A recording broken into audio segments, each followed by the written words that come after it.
Muy buenas noches a todos. Bienvenidos a este webinar de USFQ Law Review.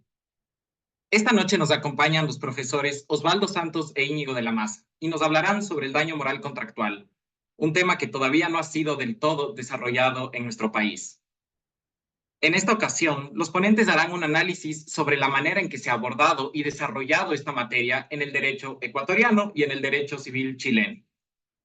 Antes de comenzar, queremos invitar a los espectadores a que envíen sus preguntas a través del chat, porque al final de las intervenciones dejaremos un pequeño espacio para que los ponentes de hoy puedan responderlas. En primer lugar, tendremos la participación de Osvaldo. Él es abogado por la Universidad San Francisco de Quito, especialista superior en tributación por la Universidad Andina Simón Bolívar, máster en Derecho de la Empresa por la Universidad San Francisco de Quito, economista por la Universidad Técnica Particular de Loja y máster en Derecho y Finanzas por la Universidad de Oxford. Osvaldo es socio en la firma Santos Burbano de Lara y centra su práctica en el litigio comercial y casos de responsabilidad civil contractual y extracontractual. Ha publicado varios artículos y es profesor de cursos de Derecho Civil, Derecho Mercantil, Derecho Tributario y Derecho de la Competencia en la Universidad San Francisco de Quito. A continuación, Osvaldo nos hablará sobre la forma en que se ha abordado el daño moral contractual en Ecuador. Muchísimas gracias por acompañarnos, Osvaldo. Te cedemos la palabra. Muchas gracias, Juan José. Es un gusto poder acompañarles eh, junto al profesor de la Maza para hablar sobre este tema que efectivamente es uno que requeriría, creo yo, mayor discusión dentro de nuestro foro. Voy a hablar entonces acerca de cómo se ha tratado lo concerniente al daño moral contractual en nuestro derecho. Les pido un segundito para compartirles mi presentación. Les pido que me confirmen si es que se la ve bien, por favor. Sí se la ve, ¿verdad? Bueno. Sí, Osvaldo, muchas gracias. Ok. Entonces voy a dividir esta presentación en tres puntos. Primero voy a explicar cuál es el régimen del daño moral en general en Ecuador. Luego voy a referirme puntualmente al daño moral contractual y voy a terminar con unos comentarios. Hablando del régimen en Ecuador, lo primero que me gustaría abordar son los antecedentes.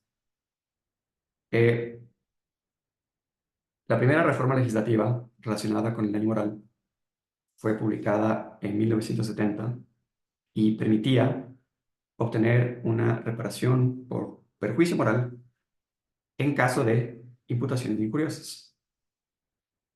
Unos años más tarde, en el 84, se publicó la famosa Ley Barragán, que es la que actualmente consta en nuestro Código Civil, que reformó el título sobre delitos y cuasi delitos, y agregó unas normas sobre la reparación de daños morales.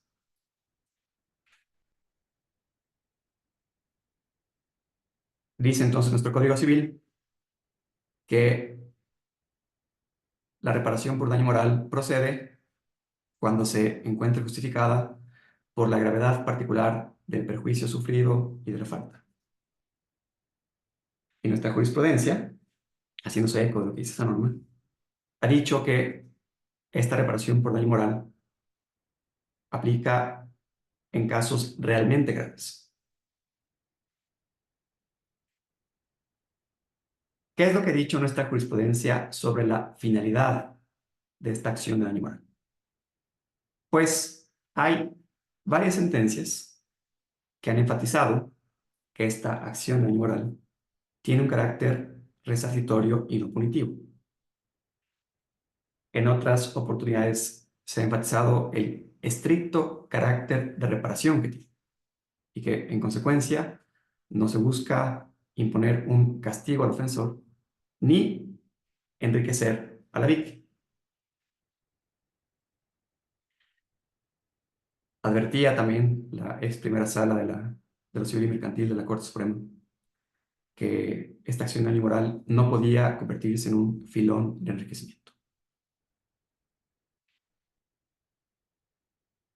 Ahora, hay unas sentencias que establecen otro límite. Un límite es evitar el enriquecimiento sin causa, pero hay sentencias también que dicen que sería inmoral e ilegal que a pretexto de reparar un daño moral se afecte tan seriamente el patrimonio de una persona hasta el extremo de desencadenar su quiebra.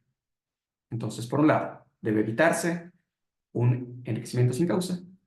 Por otro lado, debe evitarse también la insolvencia del deudor, al menos según lo que he dicho en esta jurisprudencia. Tercer tema. ¿Qué ocurre con la prueba? Tampoco ha habido uniformidad en nuestra jurisprudencia. ¿Por qué? Por un lado, hay varias sentencias, principalmente la ex primera sala de lo civil mercantil, que basándose en lo que dice la obra de Gil Barragán Romero, que fue el autor intelectual de estas reformas, considera que no se requiere una prueba directa de la existencia de daño moral, que el solo acaecimiento del hecho ilícito permite inferir que ha ocurrido un daño moral que debe ser reparado, aplicando el principio que nuestra jurisprudencia ha denominado el in re ipsa.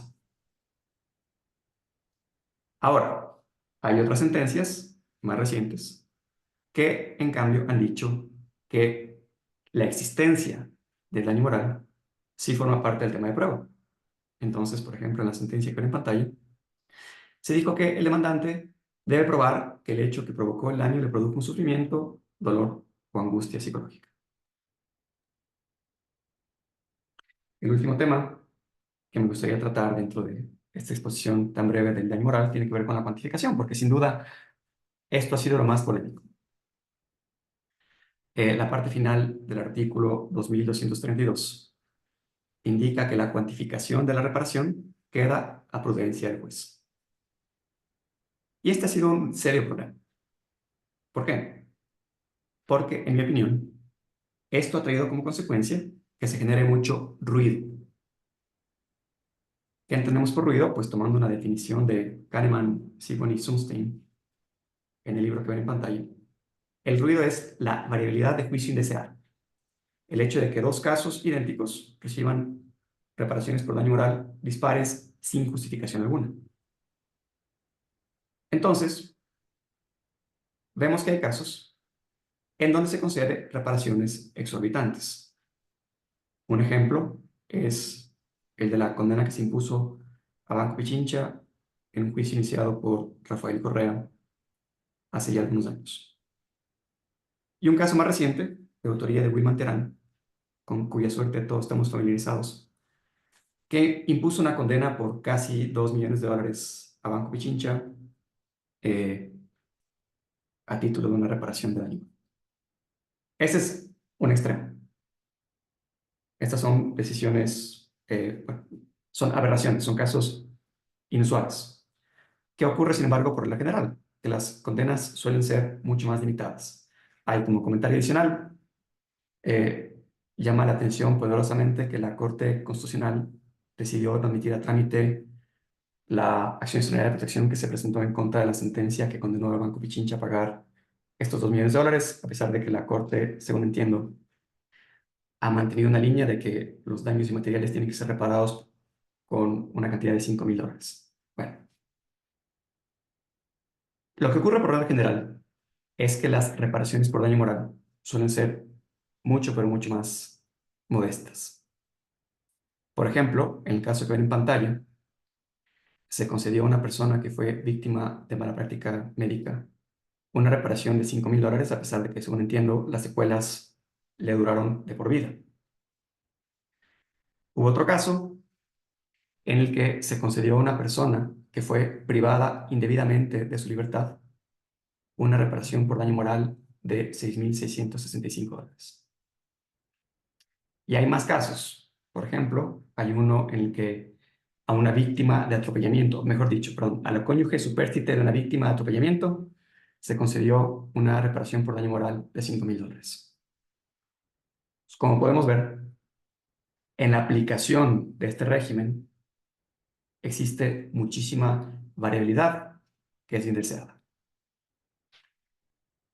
La Asamblea, o mejor dicho, se intentó en su momento cambiar estas reglas para establecer límites máximos y mínimos para la concesión de reparaciones.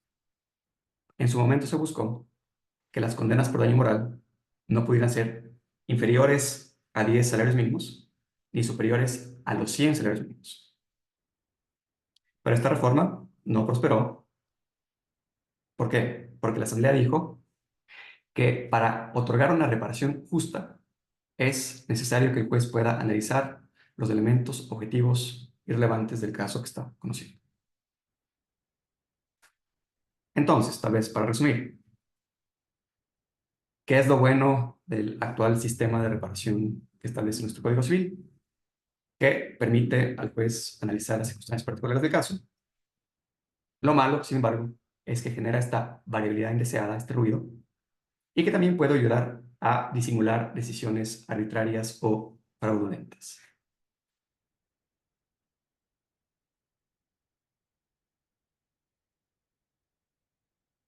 ¿Qué ocurre entonces con el daño moral contractual? Para abordar este tema, creo yo que es importante referirnos a lo que dice el Código Civil primero y luego a lo que indica nuestro Código de Comercio. ¿Qué dice el Código Civil? Hay una norma que ha dado mucho de qué hablar y que vale la pena leer.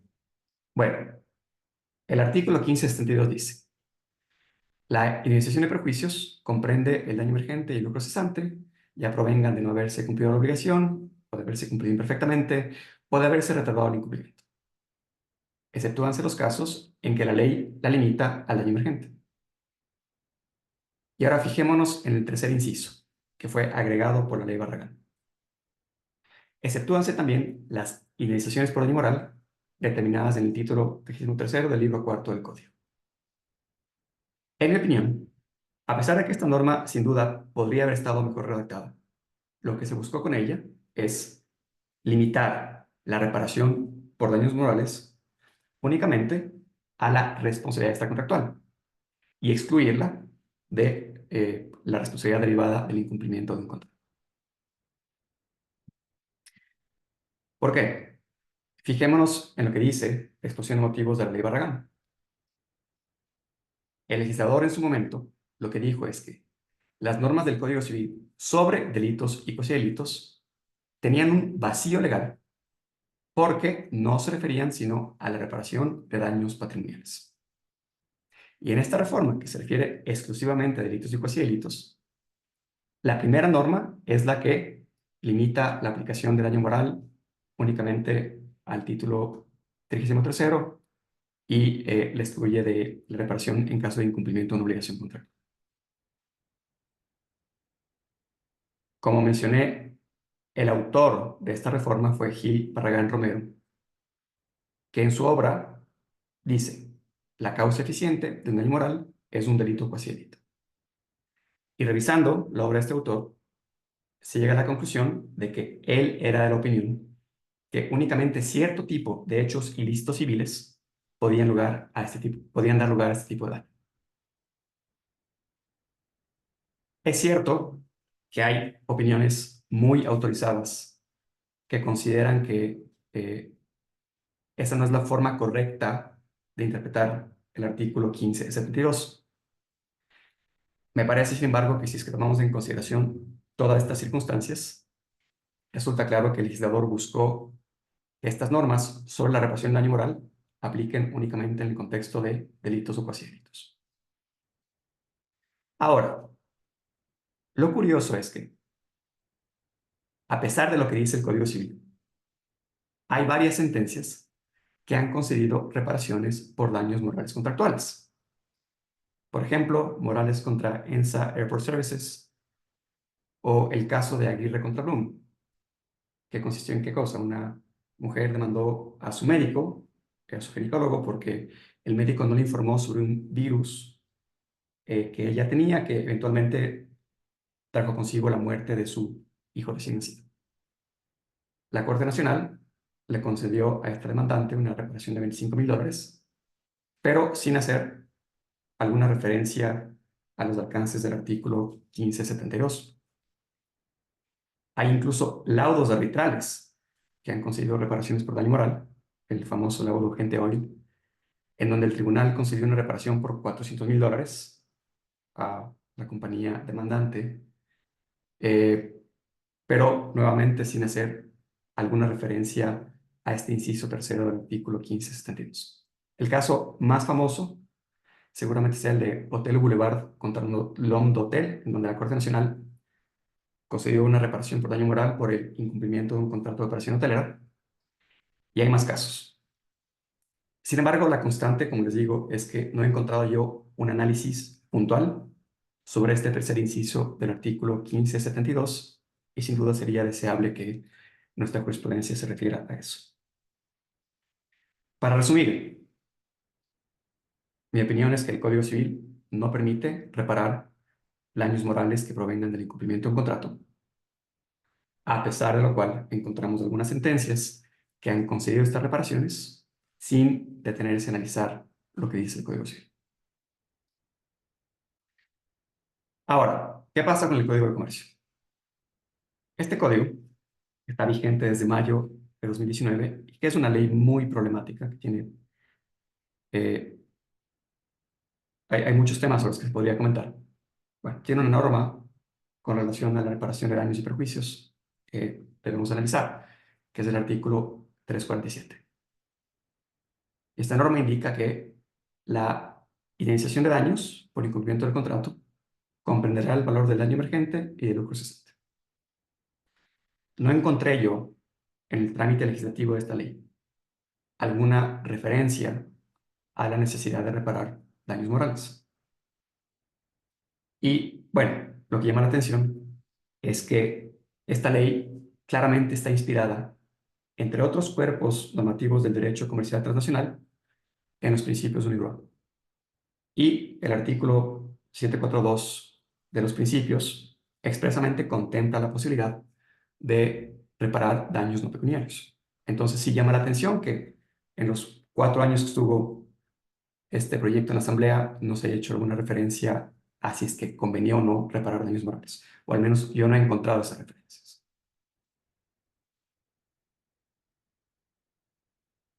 Para terminar, me gustaría hacer 4 comentarios relacionados con la reparación del daño moral contractual. El primer comentario. ¿Es cierto que, con independencia de lo que diga la ley, hay tal cosa como un daño moral contractual? La respuesta es un categórico sí. Es evidente que el incumplimiento de un contrato puede dar lugar a un daño moral. Por ejemplo, se contrata un servicio de banquetería para una boda y los invitados se intoxican. Eso le va a generar, evidentemente, mucha angustia a los grupos. Ejemplos locales.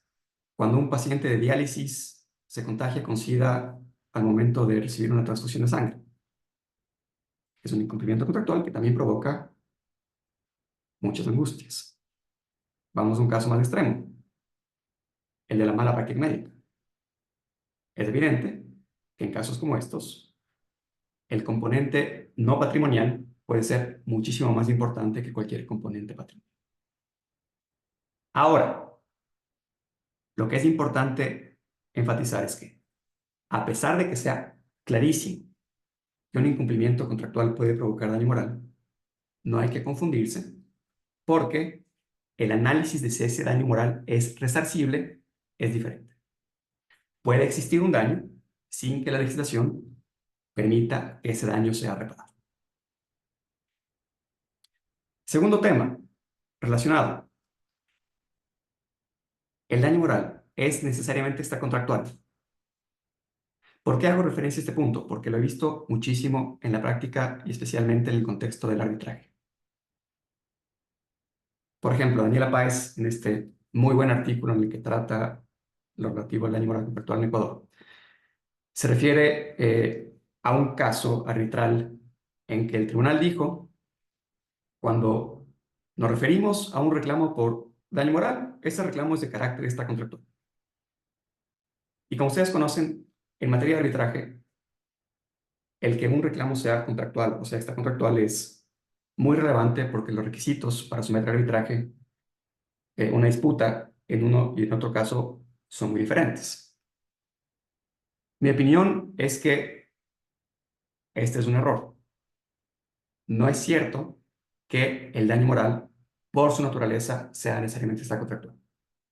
Es perfectamente posible, entonces, plantear una pretensión que busque la reparación de un daño moral contractual con independencia de cuáles sean las reglas que apliquen a la reparación de ese daño moral contractual. Tercer punto. ¿Es o no conveniente resarcir el daño moral contractual? Y la respuesta es un categórico sí. En este punto, comparto plenamente la opinión del profesor Damasa en el artículo que se ve en pantalla. No se puede ir al extremo de negar el resarcimiento de daños morales en todo caso o de permitirlos sin limitación. Definitivamente, entonces, hay casos en los que resulta deseable que este daño moral pueda ser reparado. Sin embargo, determinar cuáles tienen que ser estos casos es altamente complejo. Habría que responder, entre otras, 3 preguntas. ¿A quiénes se debería proteger? ¿Solamente a personas naturales o también a personas jurídicas como una compañía? Otro tema, seguramente el más polémico. ¿Cómo se cuantifica? ¿Deben establecerse límites o, al igual que ocurre en el contexto de el daño moral proveniente de delitos o cuasi delitos, esto debe quedar a prudencia del juez? Por último, ¿debería permitirse la reparación de daños morales en todo contrato o solo en aquellos que tienen o que protegen principalmente intereses de carácter extrapatrimonial? No es sencillo dar respuesta a estas preguntas, pero cualquier propuesta de reforma, me parece, al menos debería analizar estos puntos. Para terminar, convendría simplemente aplicar el mismo régimen que consagra nuestro Código Civil para el daño moral en contexto de delitos o cuasi delitos. La respuesta es un categórico no. ¿Por qué? En lo personal, me preocupa sobremanera el hecho de que en el contexto de la responsabilidad contractual quede a discreción del juez la cuantificación de los daños, porque si es que ocurre lo que hemos visto que ha sucedido en el contexto de la responsabilidad contractual, eso podría tener consecuencias muy desfavorables en los incentivos para contratar. Entonces, preliminarmente, mi sugerencia sería que si es que se va a crear una reforma para permitir la reparación de daños morales contractuales, se comience desde cero y no se asuma que el régimen previsto para la reparación de daños en contexto de delitos y cuasi delitos es el más deseable. Para resumir, tal como está previsto en nuestra ley, la reparación por daño moral procede en casos de responsabilidad extracontractual.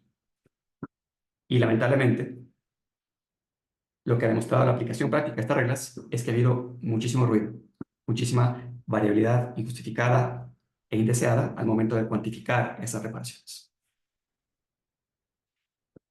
A pesar de que nuestra legislación, en mi opinión, no permite resarcir daños morales derivados del incumplimiento de un contrato, varias sentencias los han concedido, en mi opinión, sin el análisis debido. Ahora, ¿convendría permitir la reparación de daños morales derivados del incumplimiento de un contrato? Sin duda, pero no en todos los casos. ¿En qué casos? Esto dependería de una serie de factores, incluyendo determinar quién es la persona perjudicada, de qué contrato estamos tratando, y por último, cuál es el método que vamos a crear para cuantificar el valor de la reparación.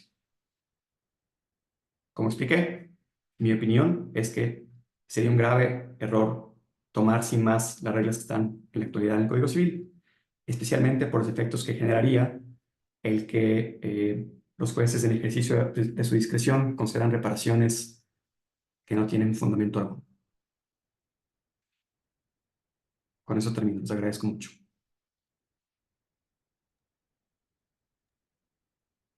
Muchísimas gracias por tu exposición, Osvaldo. Y solo antes de darle la palabra a Íñigo, queremos recordar a todos los espectadores que nos pueden enviar preguntas a través del chat, porque al final vamos a dejar un pequeño espacio para que tanto Osvaldo como Íñigo puedan contestarlas.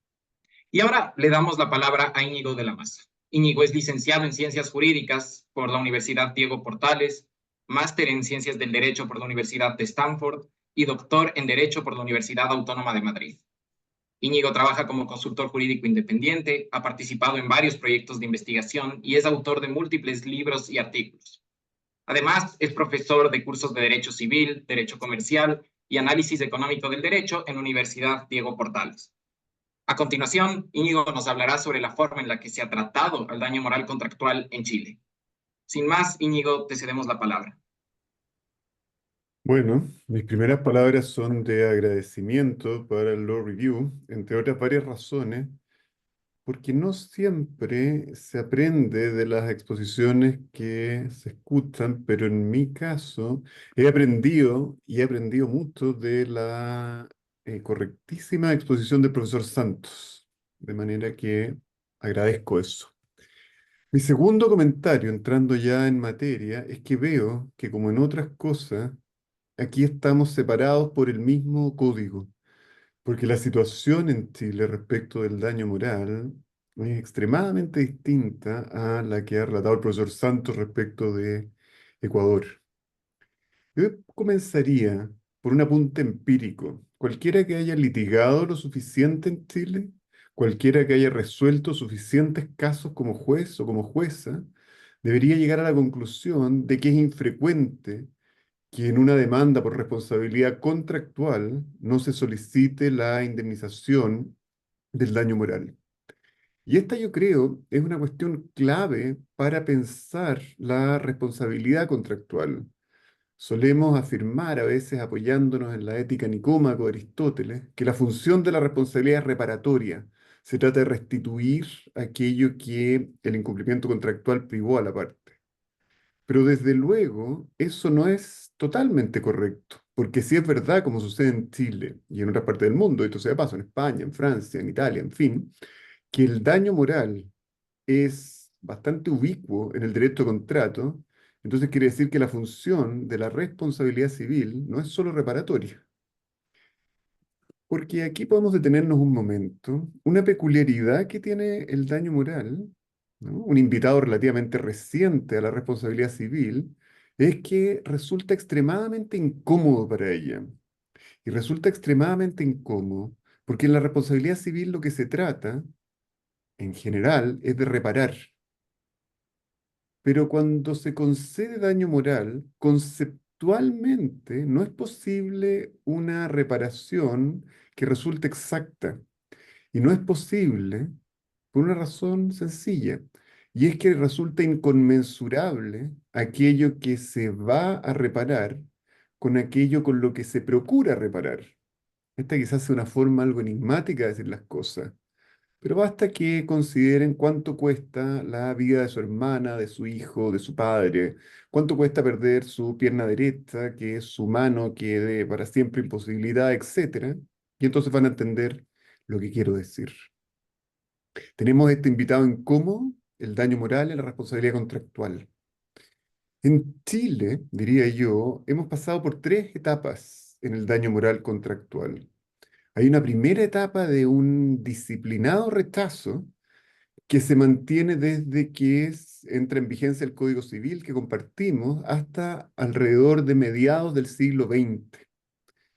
Sistemáticamente, aunque sin una regla tan severa como las que nos relató el profesor Santos, los tribunales chilenos rechazaron las demandas por daño moral. Principalmente, o al menos una de las razones importantes, es el artículo 1572 del Código Civil ecuatoriano y 1556 del Código Civil chileno. ¿Por qué? Porque el daño emergente y el lucro cesante son partidas indemnizatorias. Esta situación, como les digo, se mantuvo hasta entrada la primera mitad del siglo XX. Pero como sucede en otras cosas, en este caso, la facticidad terminó imponiéndose y se produjo un agrietamiento de este rechazo así disciplinado que no permitía la indemnización del daño moral.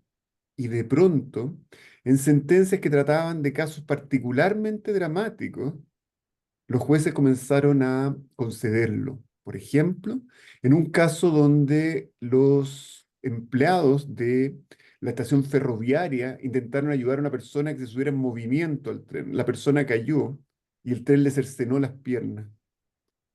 Era tan dramático el caso, tan brutal, que, como les digo, la facticidad pudo más que la idea que tenían los jueces del derecho y concedieron daño moral. Esta situación, que el daño moral se concedía solo para casos específicos, sin conclusiones generales respecto al derecho, se mantuvo hasta la primera mitad del siglo XXI. Y tenemos una sentencia, probablemente la más famosa de la historia de Chile, sobre daño moral en materia contractual, que resuelve el caso de una persona que va a realizarse un examen de VIH, una enfermedad que a esa época equivalía a una sentencia de muerte. El diagnóstico, el examen que le hizo el laboratorio, arrojó que la persona era portadora del VIH. La persona comenzó a vivir, supongo, lo que le quedaba de su vida, y sin embargo, la vida insistía en mantenerse y la persona tampoco registraba un deterioro en su salud. 3 años después, decidió revisar qué sucedía, se sometió a un examen y apareció que nunca había tenido VIH. Y por supuesto, demandó al primer laboratorio y, como ustedes comprenderán, la partida principal era el daño moral. La Corte lo concedió y por segunda vez, pero de manera espectacularmente conspicua, falló que no había ningún obstáculo en el código que en general compartimos para conceder el daño moral frente al incumplimiento de un contrato. Esta es una decisión que hoy día es totalmente jurisprudencial. No hay, a partir de adelante, casos de la Corte Suprema donde en abstracto se haya rechazado la posibilidad de conceder daño moral. Esta es la situación en que estamos hoy día. Una amplia, amplia aceptación del daño moral en materia contractual. Pero quizás en esto estamos en las antípodas de la situación ecuatoriana, porque allí donde el profesor Santos nos relataba que la visión, la aproximación, el enfoque del derecho ecuatoriano es demasiado restringido, a mí me parece el chileno arriesga el opuesto, de ser demasiado liberal. Y una cosa es que aceptemos que, al menos en el Código Civil chileno, no hay obstáculo para aceptar que en ocasiones el incumplimiento de un contrato puede determinar la indemnización por daño moral, y otra bien distinta es que lleguemos a la conclusión de que cualquier incumplimiento contractual genera el daño moral. A mí me parece que a ratos las sentencias de la Corte Suprema arriesgan un enfoque tan liberal que permite una conclusión como esa, que creo yo es del todo inadecuada. Déjenme ponerles un ejemplo que yo creo eh, debería mostrar lo que quiero decir. Se trata de un contrato de compraventa. Una empresa vende a Codelco, una cuprífera chilena, muy importante, una máquina. Esa máquina se pierde en alguna parte de Phoenix, en Estados Unidos. Esta empresa la compró en Estados Unidos, encargó el transporte en Estados Unidos y se perdió. La empresa de transporte a la que habían contratado era chilena, pero en fin se hizo cargo del transporte en Estados Unidos. Se demandó, por supuesto, el incumplimiento, res ipsa loquitur aparece como culpable, las cosas no se pierden de esa manera, menos una máquina. Por lo tanto, el prejuicio patrimonial, la procedencia del prejuicio patrimonial no era discutible, quizás sí el quantum. Pero además se demandó daño moral y se concedió daño moral. Una suma en dólares, alrededor de $2.500 o así. Y eso, como les voy a explicar después, es particularmente sorprendente. Para decirlo de forma provocativa, equivaldría a algo así como que las personas jurídicas con fines de lucro, que es la demandante, tienen un sistema emocional, son capaces de padecer lo que los seres humanos, las personas, padecemos con el daño moral. Por otra parte, yo diría que otra ilustración de lo liberal que ha sido la aproximación al daño moral se produce de manera muy relevante en derecho al consumo. Es probable que no haya una demanda por incumplimiento contractual en materia de consumo que no contenga la pretensión indemnizatoria por daño moral. Y es cierto, esto está documentado cuantitativamente en el derecho chileno, que en la enorme mayoría de los casos los tribunales lo conceden. Ya vamos a ver más tarde, en un momento más en realidad, por qué esto no debiese ser así. Pero el punto que quiero hacer es, fíjense ustedes, el siguiente. En el derecho chileno, al menos desde comienzo del siglo XXI, de esto la sentencia que les comenté es del 2001, se acepta ampliamente la procedencia del daño moral frente a un incumplimiento contractual. El punto no es solo que se acepte, en esto creo que vamos a estar de acuerdo, que en ciertos casos debería aceptarse. El punto es más bien que se acepta de manera demasiado liberal, lo que en mi opinión al menos tiende a desnaturalizar el derecho de contratos.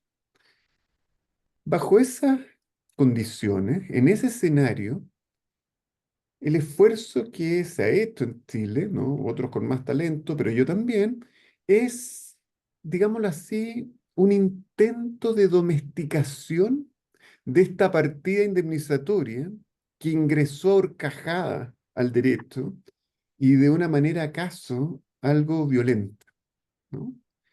Y entonces lo que les quiero contar, ciñéndome estrictamente al tiempo que se me ha concedido, es cómo se ha intentado domesticar este enfoque tan pródigo del daño moral, ¿no? Esta partida que, como ya veíamos, es tan incómoda para el derecho que procura la reparación. Y a mí me parece que aquí pueden haber algunas enseñanzas razonablemente útiles. Y quisiera comenzar esto dándoles noticia de qué manera la doctrina y algunas sentencias especialmente valiosas de la Corte Suprema han procurado limitar la procedencia del daño moral frente a un incumplimiento contractual. La primera es acudiendo a una idea que a mí me parece extraordinariamente luminosa para el derecho a contratos. No solo para efectos del daño moral, sino básicamente para toda la tutela del acreedor frente al incumplimiento. Y esa idea es la de el ámbito de resguardo del contrato. Fíjense ustedes que en una sentencia sobre responsabilidad médica, ¿no? Una intervención quirúrgica realizada sin respetar la Lex Arte y que por supuesto produjo los peores daños, diría yo, que son los corporales, la Corte dijo que por supuesto procedía el daño moral, porque se trataba de un tipo de contratos que dentro de su ámbito de resguardo no solo incorporaba intereses patrimoniales, sino que también, desde luego, intereses extrapatrimoniales, ¿no? En general, ninguna de nosotras se opera porque quiera ser más próspero, por tener más dinero. Nos operamos más bien para tener una vida mejor, y ese es un interés, diría yo, en general al menos, extrapatrimonial. Y eso fue lo que advirtió la Corte. Advirtió que una cuestión clave cuando se revisan los daños a que hay lugar por el incumplimiento de un contrato es el tipo de intereses que esos contratos protegen. Déjenme planteárselos con otro ejemplo. En este caso, el ámbito de resguardo sirvió para justificar la indemnización por daño moral. Pero si además lo vamos a ocupar como una limitación, entonces nos va a interesar más, en esta exposición al menos, los casos en que el ámbito de resguardo sirve para excluir la posibilidad de una indemnización por daño moral, ¿no? Para distinguir, por así decirlo, entre contratos que solo tutelan intereses patrimoniales, la mayoría de los que encontramos los abogados que nos dedicamos a civil, y otros que en cambio pueden tutelar estos intereses patrimoniales, pero además tutelan otros, protegen otros que son extrapatrimoniales. Consideremos ahora uno que la Corte estimó que solo protegía intereses patrimoniales. Se trata de un vendedor de armas que contrata a un comisionista, un vendedor de armas chileno, que contrata a un comisionista para que venda sus armas en Medio Oriente. El comisionista aparentemente es particularmente exitoso y por lo tanto se devenga la comisión. Imaginen ustedes una suma importante, o sea, $250.000. Pero en fin, los vendedores de armas no suelen ser, creo, gente de una moral especialmente virtuosa. Por lo tanto, el vendedor de armas no le pagó al comisionista. ¿Bien? Y se trata de obligaciones civiles, no morales, de manera que el comisionista demandó, por supuesto, pero no solo demandó aquello que se le debía, sino que además demandó daño moral por el incumplimiento del contrato consistente en no haberle pagado su remuneración. Aunque no lo dijo de esta manera la Corte, un comentarista especialmente autorizado en Chile, un profesor que se llama Ramón Domínguez Águila, comentando esta sentencia, dio cuenta de que la razón por la cual no se le había concedido no era exactamente que esa persona no hubiera acreditado un sufrimiento suficiente. Probablemente a cualquiera que no le paguen $250.000 sí que sufre, ¿no es verdad? Y sufre bastante, salvo que realmente sea muy próspero. Pero dijo Domínguez que ese no era el punto. El punto es que cuando usted celebra un contrato para vender armas con el vendedor y usted siendo el comisionista, lo que ambos asumen es que ese contrato únicamente afecta intereses patrimoniales. Para decirlo de otra manera, en ese contrato, a diferencia de lo que pasaba en otras prestaciones médicas, no está comprometido su bienestar, ¿no es verdad? De ninguna manera. Lo que está comprometido, o está comprometido, por así decirlo, de una sola forma. Esa forma es patrimonial. Y para eso sirve, como es evidente, el daño emergente y el lucro cesante. Por lo tanto, aquí la distinción absolutamente clave es, consiste o se logra a través de la calificación del contrato. Si el profesor Santos y yo celebramos un contrato, y yo lo incumplo y él me demanda por daño moral, la primera pregunta del juez o la jueza debiese ser, en ese contrato, como suele suceder cuando dos abogados negocian para ganar dinero, lo que estaba protegido era simplemente esa finalidad patrimonial o excepcionalmente en ese contrato las partes hicieron ingresar de una u otra manera intereses extrapatrimoniales a su ámbito de resguardo. Y por supuesto, si el profesor Santos está alegando el incumplimiento y el contrato desde afuera, digámoslo a priori, aparece como patrimonial, será el profesor Santos quien tendrá que probar que excepcionalmente habían ingresado ese otro tipo de interés. He allí, fíjense ustedes, una forma de sujetar, por así decirlo, un enfoque extremadamente liberal en la concesión del daño moral, prestando atención a la finalidad de ese contrato. ¿Qué es lo que las partes pretendían? ¿Qué es lo que razonablemente ingresó allí? Si yo le vendo a Kevin una casa para que él se la revenda a Paola y gane el diferencial, bueno, eso es patrimonial. Si yo incumplo, entonces Kevin tiene todo el derecho a cobrarme aquello que dejó de percibir, pero solo eso, porque no se ve en qué momento hicimos ingresar en ese contrato intereses extrapatrimoniales. Así que, aunque el incumplimiento los dañe, no ingresaron al contrato, no ingresaron, recuerdan, al ámbito de resguardo del contrato. He allí un primer dispositivo, creo yo, muy robusto para pensar las limitaciones de la procedencia del daño moral. El segundo dispositivo consiste en una cuestión que es clave en el daño indemnizable en general, y es que no cualquier molestia equivale a daño. Cualquier incumplimiento muy probablemente configura una molestia, pero una cierta carga de tolerancia social que nos impone el hecho de vivir en sociedad, exige como que, así como en el transporte, de pronto tenemos que tolerar empujones y no podemos demandar por daños y perjuicios extracontractuales, ciertos incumplimientos nos produzcan una molestia, pero esa molestia no alcanza la entidad suficiente para configurarse en un daño moral. No cualquier molestia es un daño moral. Y al considerar las cosas de esa manera en Chile, se puede revisitar las sentencias de consumo y advertir que el consumidor debería mostrar que ese incumplimiento tuvo algo excepcional que hizo pasar, sobrepujó el umbral de la simple molestia que todo incumplimiento produce. He allí entonces dos dispositivos que, fíjense ustedes, permiten conjurar, permiten enfrentar el problema que teníamos con nuestra sentencia de la compraventa y el transporte de esta máquina que se perdió. No hay interés extrapatrimonial involucrado allí. Y por otra parte, permiten conjurar este enfoque excesivamente pródigo en derecho del consumo. Déjenme nada más mencionar un par de cuestiones aledañas que también se han empleado para intentar domesticar esta partida indemnizatoria. La primera de ellas es la prueba. En el derecho chileno hoy día, salvo una sentencia de la Corte Suprema relativamente reciente, que confiemos haya sido una anomalía, parejamente se entiende que el daño moral debe acreditarse. Hoy día nadie en la doctrina chilena autorizada afirmaría algo así como que alguna vez se dijo, hace 50 años, que la naturaleza espiritual de esta partida impide la prueba. No, no, no. Si usted alega estar angustiado con una depresión endógena por el incumplimiento contractual, desde luego hay peritos que pueden dar cuenta de eso, hasta donde yo entiendo los psicólogos y los psiquiatras.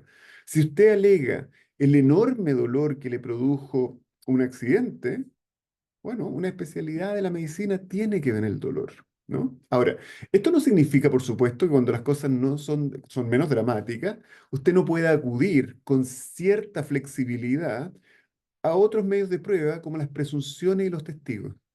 Pero eso habrá que irlo viendo caso a caso. Lo que no parece correcto de ninguna manera es afirmar que el daño moral no se prueba. Como todo perjuicio, debe probarse. Otra cuestión es que en ocasiones ciertos medios de prueba podrán resultar más flexibles. Y finalmente, respecto de estas formas de domesticar al daño moral, desde luego está el cuánto, ¿no? En esto el profesor Santos tiene toda la razón. Es una expresión elegante referirse al ruido para mostrar la dispersión que hay respecto de los montos que se concede por daño moral respecto a cuestiones semejantes. Una profesora chilena que ha escrito con acierto sobre esto, Carmen Domínguez, se refiere a el quantum del daño moral como la lotería judicial. Y entonces la pregunta es de qué manera se puede sujetar, se puede morigerar el ruido, ¿no? Se puede disminuir la entidad del ruido, o se puede hacer que esto tenga algún grado de predictibilidad y que no sea de una arbitrariedad tan irritante como la que es. Yo diría lo siguiente. Yo diría que por definición, al inicio hay arbitrariedad. Si Juan José atropella a Santiago y en virtud de eso Santiago se quiebra una pierna y sufre un profundo dolor, podríamos hacer un experimento que yo he hecho decenas de veces en clase y que cada una de ustedes anotara en un papel cuánto debería pagársela a Santiago por daño moral. Y les aseguro que la distorsión, que la dispersión sería bien espectacular. La primera vez va a ser arbitraria, porque no sabemos si son $10, $100, $1000. Vamos a tener que tomar una decisión. Pero una vez que la tomamos, debiésemos mantener dos decisiones. La primera de ellas es que acaso suficientemente semejante se va a otorgar una indemnización suficientemente semejante. Y lo segundo es que vamos a procurar allí, hasta donde sea razonable, hacer una especie, déjenme decirlo así, de orden lexicográfico de los daños. Va a llegar un momento donde esto va a ser imposible, pero yo diría que hay ciertas intuiciones que podemos capturar.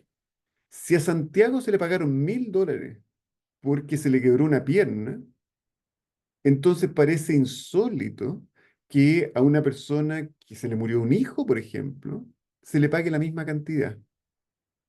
Y si a una persona que se le murió un hijo se le paga una cantidad, entenderíamos que a la que se murieron dos hijos habría que pagarle algo más. ¿Cuánto sea eso? Aquí hay un problema de honestidad intelectual que consiste en entender que siempre vamos a estar rodeadas por cierta arbitrariedad. Pero el esfuerzo respecto del quantum consiste en intentar limitar, restringir esa arbitrariedad. Y yo diría que al menos seamos consistentes en el sentido que si las lesiones son semejantes, entonces que las indemnizaciones sean semejantes. Y respecto de lesiones que el sentido común nos indica que tienen mayor entidad, que tienen mayor compromiso para la vida de las personas, entonces que eso se refleje en la indemnización. Ese diría yo en general es el estado de la cuestión en Chile. Todavía todas estas cuestiones que les digo son más doctrinarias que jurisprudenciales. La Corte invariablemente, cada vez que tiene que fijar el quantum, utiliza la expresión prudencialmente. Quizás ese sea el lugar en donde todavía necesitamos más trabajo en Chile. Y finalmente, con esto termino para no excederme ni un minuto, pero es muy interesante. Fíjense ustedes que yo diría, el gran desafío que hoy día plantea el daño moral en Chile, no es que sean pocos los que estamos hablando ahora, ¿no? Ni sencillos para nada, pero hay uno que es mucho más conspicuo, mucho más vistoso. Fíjense ustedes que en Chile tenemos acciones colectivas.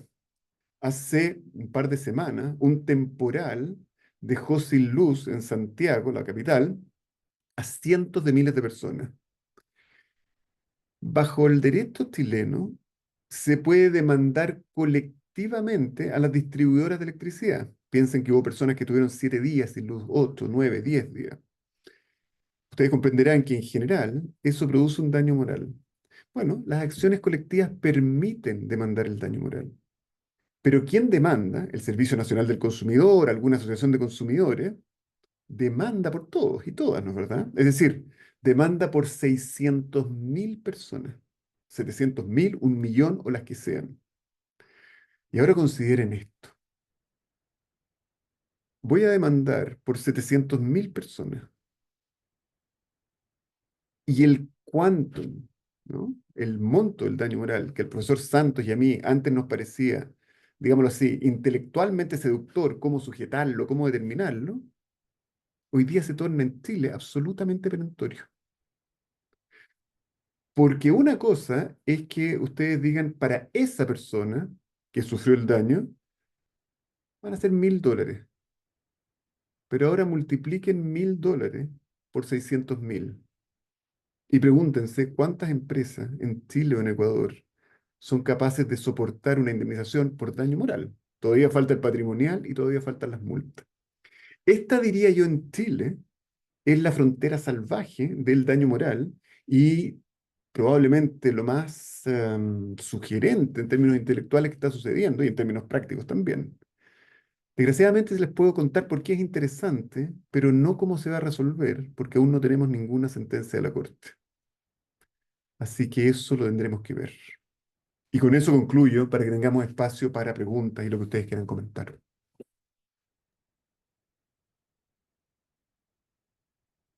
Muchísimas gracias, Íñigo, por tu explicación. Y sí, teníamos pensado ahora hacer una especie de pequeño conversatorio. No sé si tienes algo que comentar sobre la exposición de Osvaldo o Osvaldo sobre la de Íñigo, y si no, pasamos directamente con las preguntas, que tenemos algunas.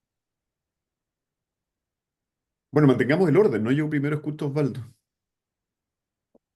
Muchas gracias, sí, interesantísima la presentación y de hecho, claro, sí me deja algunas preguntas y quizás sea cómo diferenciar entre los contratos que efectivamente protegen un interés patrimonial y los que no, porque claro, en principio, al menos en los contratos que prevé el Código Civil, se entendería que el interés que está detrás es patrimonial. Claramente no va a ser siempre el caso, pero tal vez la pregunta sería si no hay una, o sea, la pregunta entonces no llega a ser si es que realmente hubo daño moral, sino si es que es el caso que el contrato protege algún interés patrimonial, porque si es que ese fuera el caso, entonces la puerta para conceder una reparación por daño moral se abriría y lo haría mucho más probable. Entonces, resumiendo la pregunta sería, sobre la base de lo que ha dicho la jurisprudencia chilena, eh, el análisis siempre es casuista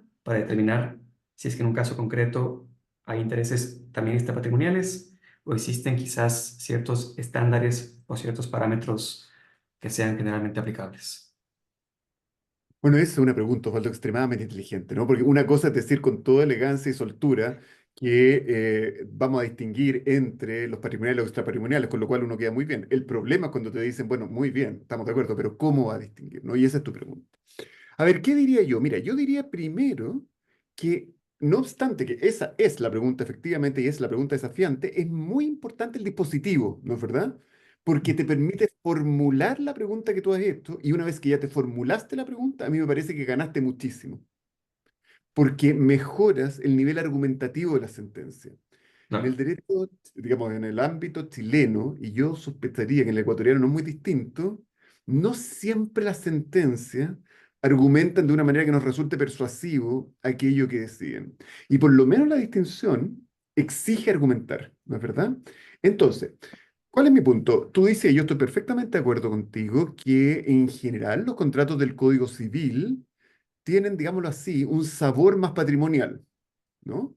Por lo tanto, vamos a presumir, fíjate tú, pero nada más juris tantum, que si usted me dice que una compraventa entre Santiago y Paola, de un automóvil o lo que fuere, bueno, nuestra presunción juris tantum es que allí solo hay involucrado un perjuicio patrimonial, ¿no? Si es que lo hay. Pero pero que como los intereses que a priori están vinculados allí, que son el intercambio de una cosa por dinero, ¿no? Simplemente para obtener el excedente cooperativo porque ambas partes creen que lo que tiene la otra vale más. Bueno, muy bien, esa descripción es estrictamente patrimonial. Por lo tanto, supongamos que Santiago sea el acreedor al que le incumplieron, va a ser carga de él, y esto es una cuestión importante, mostrar no lo que solemos querer ver, que es que sufrió, que padeció. Está bien, eso es necesario, pero no suficiente. Porque es lo que tú acabas de decir, ¿no es verdad? La cuestión no es únicamente usted sufrió, por supuesto que, para decirlo así, ¿no? Por Ujú. supuesto que tiene que haber sufrido, pero si usted sufrió, resulta jurídicamente irrelevante en la medida que usted no haya hecho ingresar ese interés a ese contrato que a priori es patrimonial. Ahora, tú podrías preguntarme ahora, bueno, pero podemos imaginar un ejemplo. Y yo te diría, imagina esto, imagina, Osvaldo, que yo te arriendo tu automóvil, ¿no? Y tú me lo arriendas por una suma de dinero, en fin. Pero sucede que tu automóvil es un automóvil antiguo, extraordinariamente bien mantenido. Si yo nada digo, de buenas a primeras para mí eso es patrimonial. Por lo tanto, es carga mía, por así decirlo, hacer ingresar lo extrapatrimonial. Deja ponerte un ejemplo como podríamos hacerlo. Bien. Digo, mira, Osvaldo, realmente te quiero arrendar tu automóvil porque mi hija se va a casar, ¿no? Y este es el automóvil más bonito que yo he visto, etcétera. Bueno, muy bien, si se echa a perder por la mitad y mi hija llega tarde a la iglesia, yo diría que al comunicarte esto y tú aceptar el riesgo, ¿no es verdad?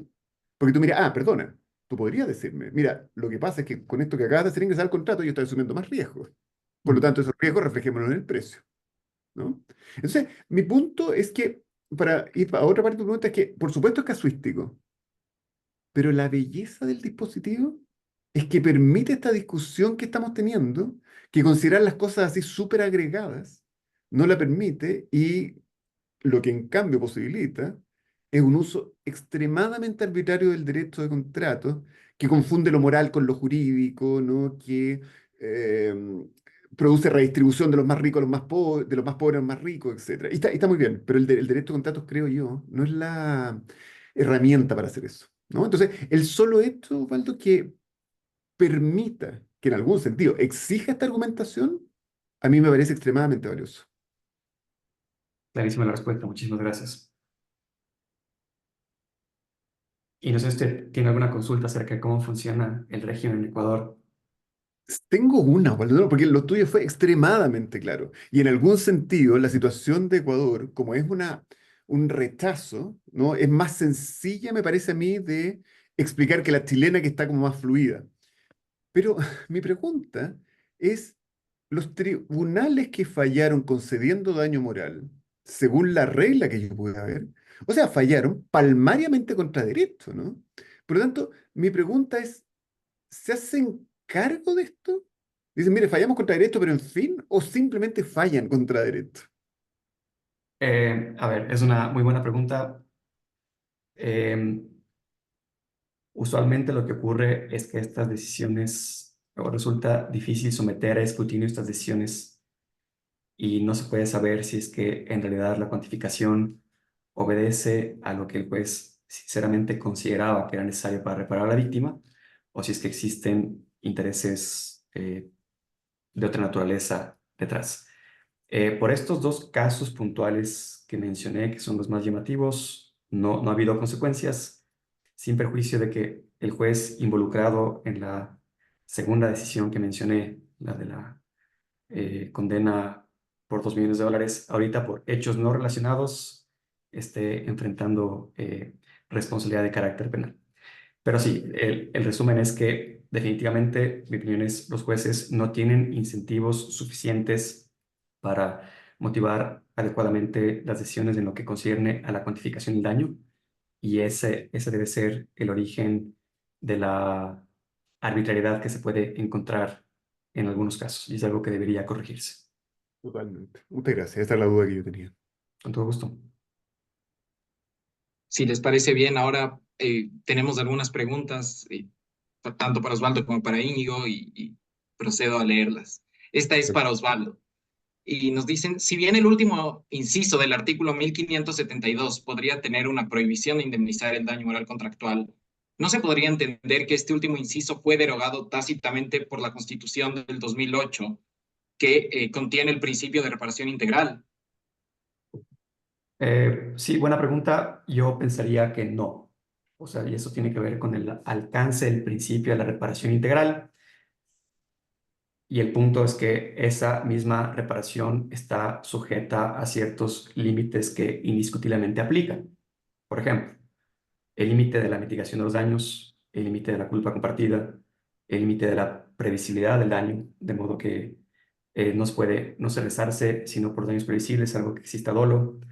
La responsabilidad limitada que tiene el deudor en el contexto de las compañías mercantiles. Entonces, el resumen es que si es que alegamos que esa regla quedó derogada, entonces también habría que cuestionar muchas otras reglas que son fundamentales para el derecho a los contratos y la responsabilidad civil. Si la respuesta a eso es negativa, entonces debe ser el caso que la reparación integral no lo afectó. Y solo para terminar la respuesta, la propia Corte ha dicho que en el contexto de las compañías mercantiles, la responsabilidad limitada es un principio en extremo importante, de modo que si es que para la Corte no existe alguna antinomia entre la responsabilidad limitada y la reparación integral, pues entonces tampoco debería haberlo con el artículo 1572, me parece.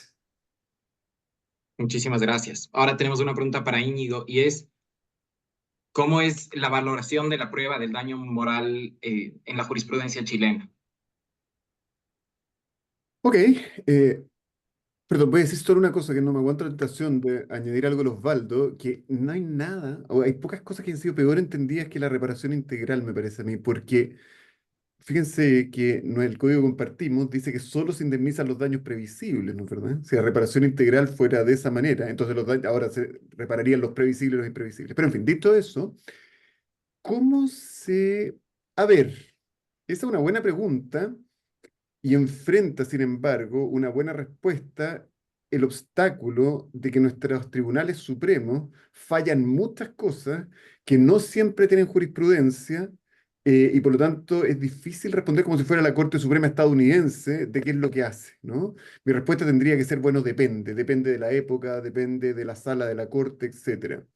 Mi impresión es que en términos generales lo que se puede afirmar son algunas cosas. La primera es que hoy día la Corte, salvo esa desgraciada sentencia que les comenté, asume que se debe probar. Lo segundo, como dije antes, es que depende de qué es lo que usted está alegando. Porque el punto, Juan José, es que si tú, yo diría que hay una cierta relación, una cierta correlación entre el tipo de daño moral que tú estás alegando y el tipo de prueba que se te exige, ¿no? Yo creo que eso se puede decir. Si tú estás alegando algo más o menos leve y hay res y saloquitur, o sea, es decir, eso es los tipos de casos donde generalmente a las personas suele producirnos la molestia que tú estás alegando, la Corte tiende a ser muy flexible con las presunciones judiciales, ¿no? Y se sirve de ellas con generosidad.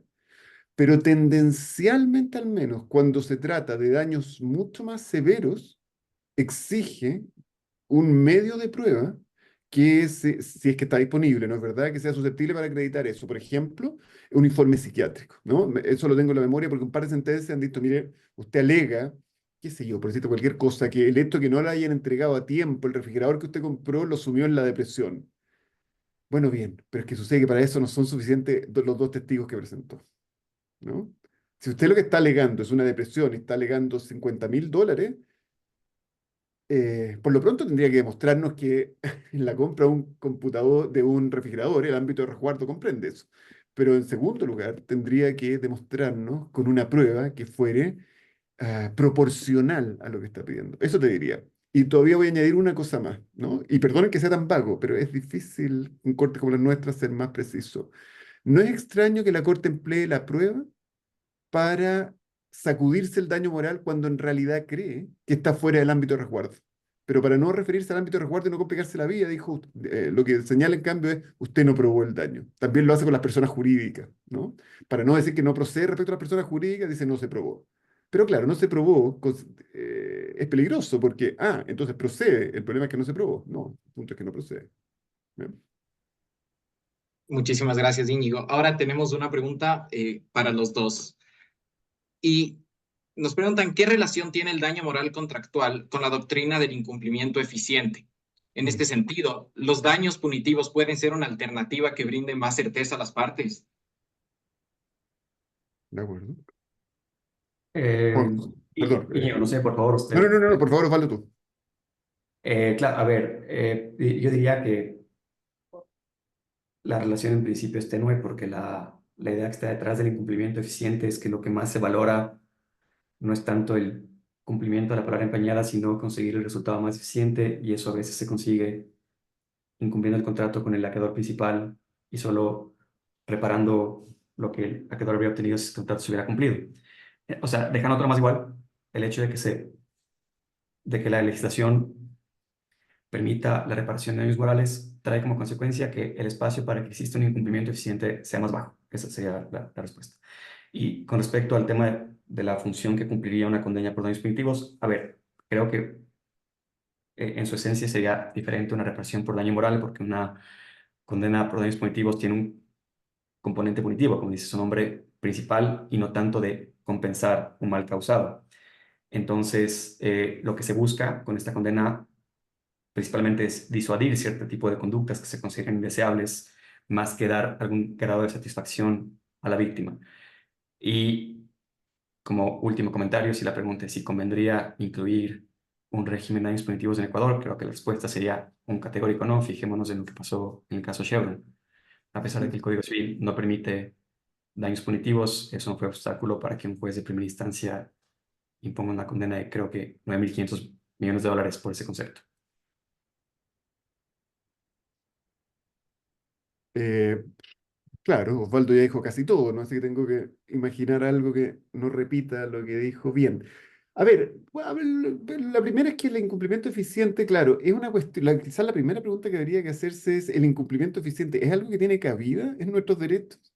¿No? Porque esta idea de eficiencia asignativa y la producción de un superior Pareto, que eso es lo que está detrás del incumplimiento eficiente, muy bien, pero ni siquiera en el caso estadounidense es tan evidente que sea así, ¿no? Y como fuera, en el common law, el estatus del cumplimiento específico es absolutamente excepcional. En el nuestro no lo es. Por lo tanto, el ámbito del incumplimiento eficiente es bien limitado. Ahora, el incumplimiento eficiente, y aquí no me queda más que repetir lo que dijo bien Osvaldo, claro, digamos, la forma en que lo condimenta, por así decirlo, que lo sazona el daño moral, es que para que haya un superior Pareto, no basta que yo deje a la persona en las condiciones patrimoniales que hubiera estado si se hubiera cumplido. Sumamos una nueva partida que es un daño moral, lo cual hace todo mucho más incierto, ¿no? De manera que, en algún sentido, yo diría que la relación es que el daño moral dificulta el incumplimiento eficiente porque ex ante es imposible saber cuánto va a ser el daño moral. Ahí hay un punto. Y respecto de los daños punitivos, bueno, es que los daños punitivos, claro, no tienen por objeto conseguir un superior Pareto, tienen más bien diría yo, tiene una prevención cercana al derecho, digamos, tiene una función semejante al derecho penal, ¿no? De prevención general, el típico caso del Ford Pinto, ¿no? Lo que hizo usted es tan espectacularmente reprochable que esto no es solo un problema privado de devolver las cosas al estado anterior o dejarlo como hubiera estado si se hubiera celebrado el contrato, es que además lo vamos a sancionar. Claro, lo que es peculiar, ¿no es verdad? Es que la sanción la disfruta el acreedor. Y respecto a lo que dijo Osvaldo, sí, yo también sería extremadamente cauto con el daño punitivo. En Chile, el único que existe es uno que, por así decirlo, está tarificado en la ley del consumidor, cuando es muy grave, cuando se afecta a la salud, etcétera, etcétera. el juez puede imponer hasta un 25% por sobre el daño causado. Pero dejarlo abierto, a mí me parece, con nuestra judicatura y las cargas de trabajo de nuestra Corte Suprema, es extremadamente arriesgado. Y eso.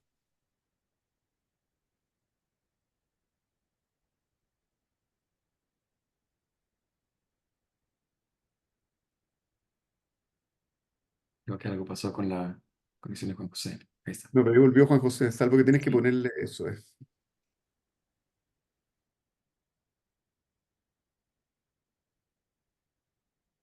Juan José efectivamente está teniendo problemas con el internet, pero sin embargo nos gustaría hacer una última pregunta. Hola Íñigo, hola Osvaldo, antes de que se termine este webinar. Muchas gracias por su presencia el día de hoy.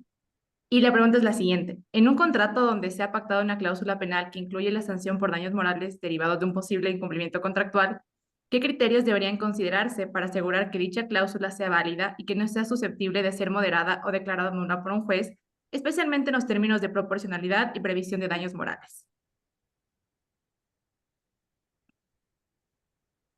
Bueno, de mi lado, excelente pregunta.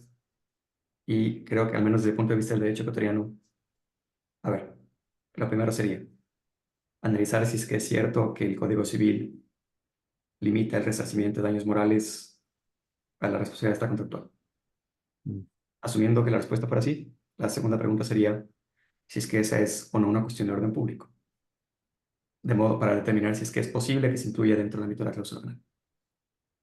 Yo pensaría que, no, que es perfectamente posible pactar en un contrato con independencia del Código Civil, que si es que incumples el contrato, tienes que reparar por daños morales y que cuantifico esa reparación en un cierto monto. Pero,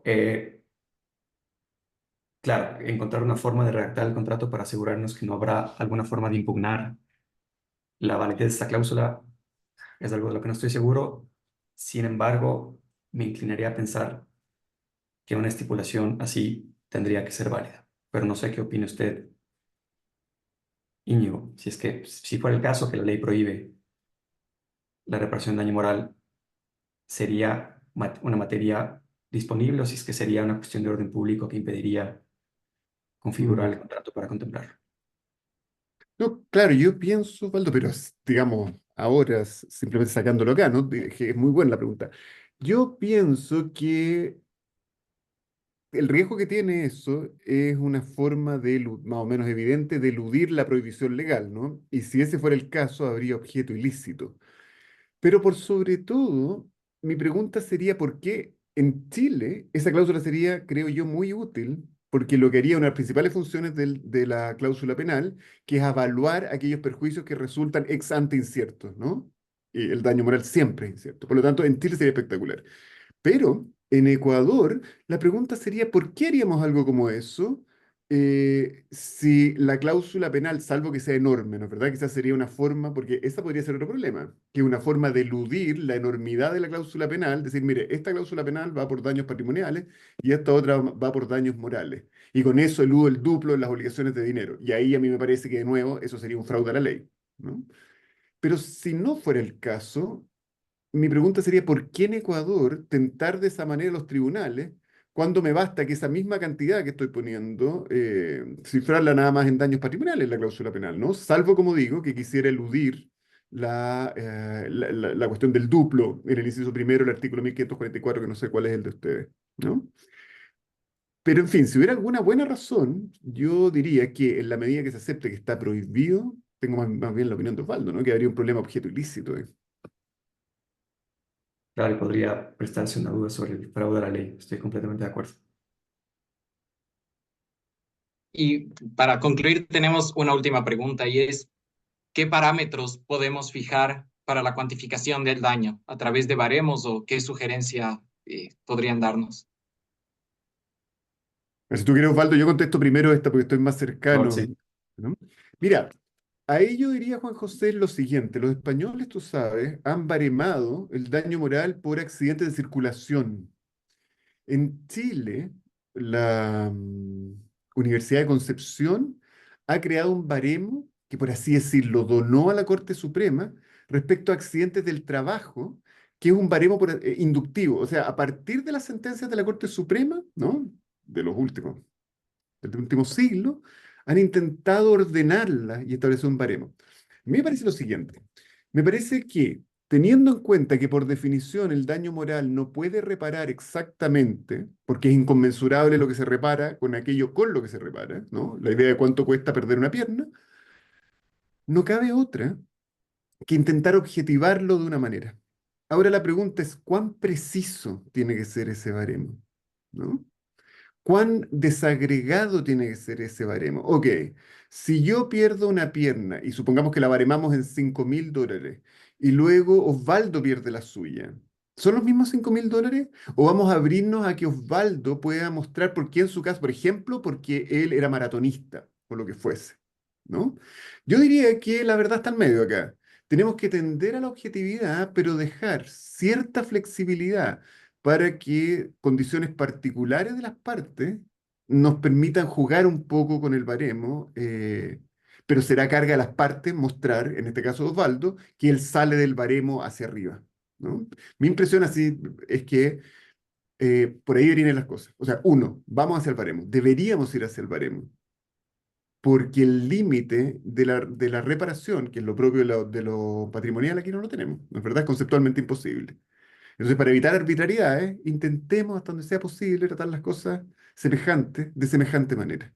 Y dejemos, sin embargo, espacio para que la parte afectada nos muestre que en realidad no era tan semejante. Eso es todo lo que puedo decir. Sí, estoy completamente de acuerdo. Eh, la fijación de estos parámetros que el juzgador necesariamente debe analizar es algo que podría contribuir a hacer inteligible su razonamiento y la cuantificación que empleó. Eh, pero claro, debería siempre, si es que la decisión es de dar esta discreción judicial, debería dejarse siempre un espacio para las particularidades del caso, porque el lado negativo de establecer parámetros rígidos es que el juez no pueda variar la cuantificación tomando en cuenta las particularidades que el caso podría reclamar. Entonces, la respuesta en teoría es emplear las técnicas que se tiene para reducir el ruido, que esencialmente consisten en enfrentar al agente que decide con lo que aparentaría ser esta variabilidad indeseada para que la justifique o de otro modo la corrija. Perdona, me deja Juan José agregar una cosa, que lo que dice Osvaldo me recordó algo. Mira, puede que en ocasiones no sepamos bien a dónde queremos ir, pero tenemos completamente claro de dónde queremos salir. Y a mí respecto del quantum, me parece que estamos más o menos allí. Porque ¿sabes de dónde queremos salir?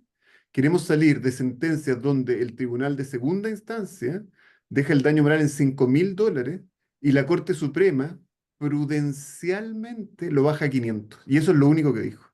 Yo creo que no hay peor lugar que ese. O sea, cualquier cosa que nos saque de allí, ya pensamos con cuidado cómo, pero de allí tenemos que salir. Yo creo que eso al menos lo podemos tener claro. De acuerdo. Bueno, muchísimas gracias, Osvaldo e Íñigo, por habernos acompañado hoy. También queremos agradecer a cada uno de nuestros auspiciantes que hacen posible que realicemos este tipo de actividades. Y queremos invitar a todos los espectadores a mantenerse pendientes de las redes sociales de USF Law Review porque pronto estaremos anunciando nuevos eventos. Una buena noche para todos. Gracias, Muy buenas bien. noches.